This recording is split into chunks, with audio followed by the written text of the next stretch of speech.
Okay, so today we're going to look at the poem Poppies by the poet Jane Weir. And again, it'll be in two parts. The first part, we're going to understand the key themes and ideas of the poem. Now, as you can see here, we have a field of poppies. Consider the title.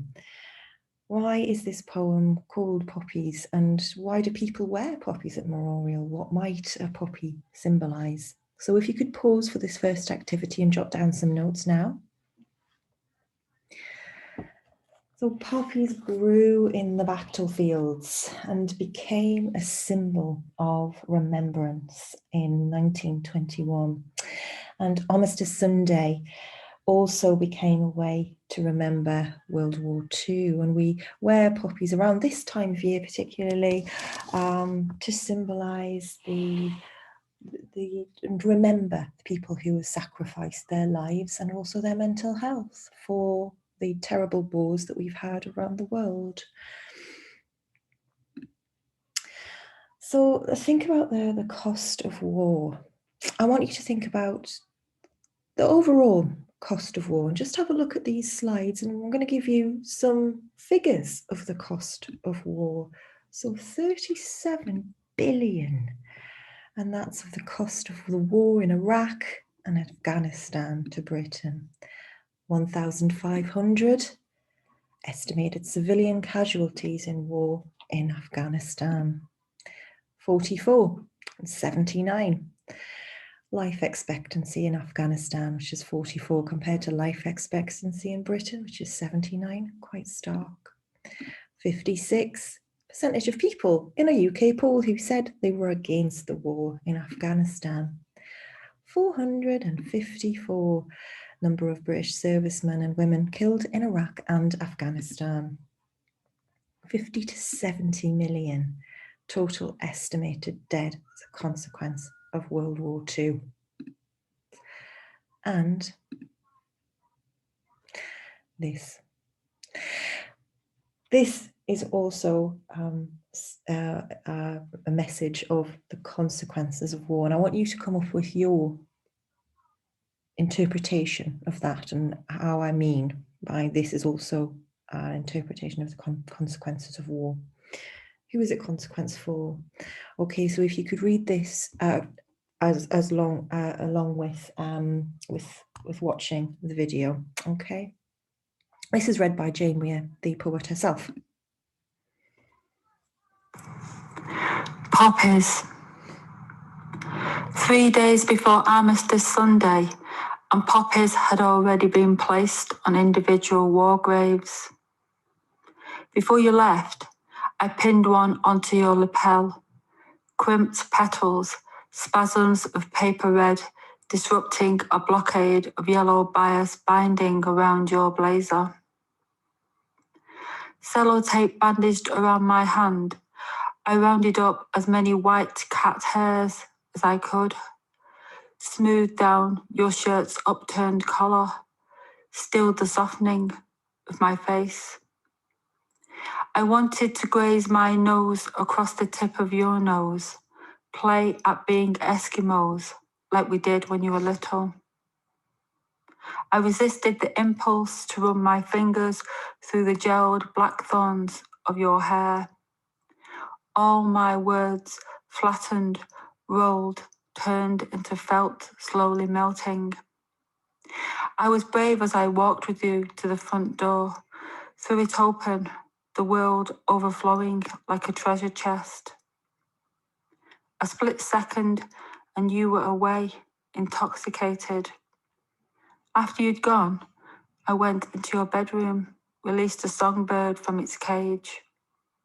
Later, a single dove flew from the pear tree, and this is where it has led me, skirting the churchyard walls, my stomach busy making tucks, darts, pleats, hatless, without a winter coat or reinforcements of scarf, gloves.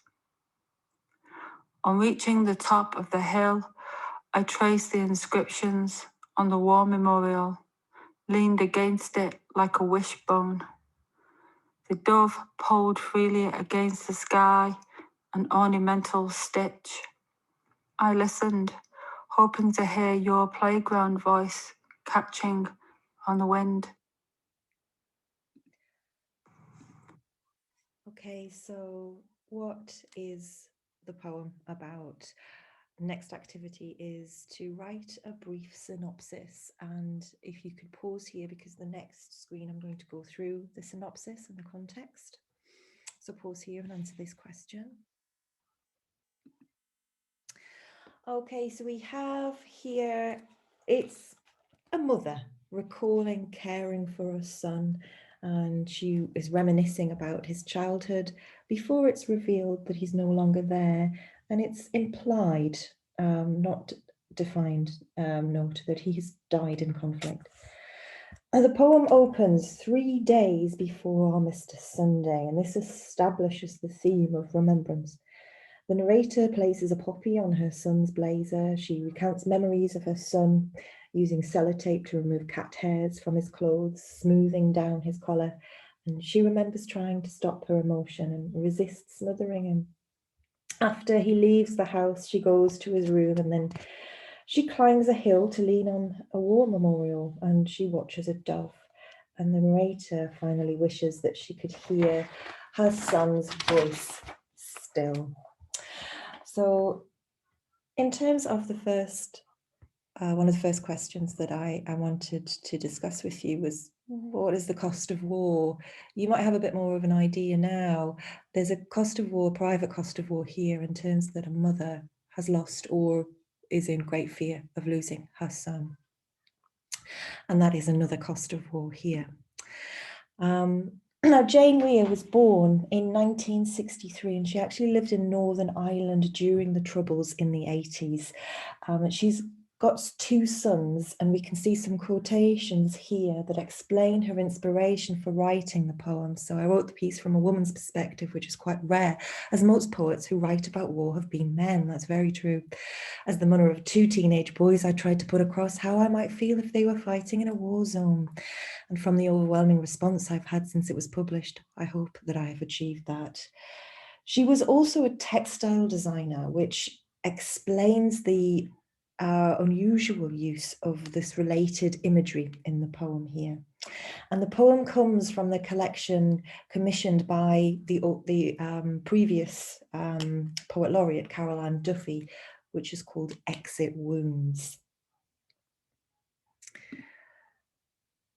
Okay, so I'm going to read the poem again, and I would like, while I'm reading it, I would like you to annotate the poem if you can. See if there's anything that you notice. Begin to annotate any poetic or language devices that you notice, and also comment on the effect of the poem. So if you can grab your copy of the poem, ready to annotate, you can pause it now, as I'm about to start reading. 3 days before Armistice Sunday, and poppies have already been placed on individual war graves. Before you left, I pinned one onto your lapel. Crimped petals, spasms of paper red, disrupting a blockade of yellow bias binding around your blazer. Sellotape bandaged around my hand. I rounded up as many white cat hairs as I could, smoothed down your shirt's upturned collar, steeled the softening of my face. I wanted to graze my nose across the tip of your nose, play at being Eskimos like we did when you were little. I resisted the impulse to run my fingers through the gelled black thorns of your hair. All my words flattened, rolled, turned into felt. Slowly melting, I was brave as I walked with you to the front door, threw it open, the world overflowing like a treasure chest. Split second and you were away, intoxicated. After you'd gone, I went into your bedroom, released a songbird from its cage.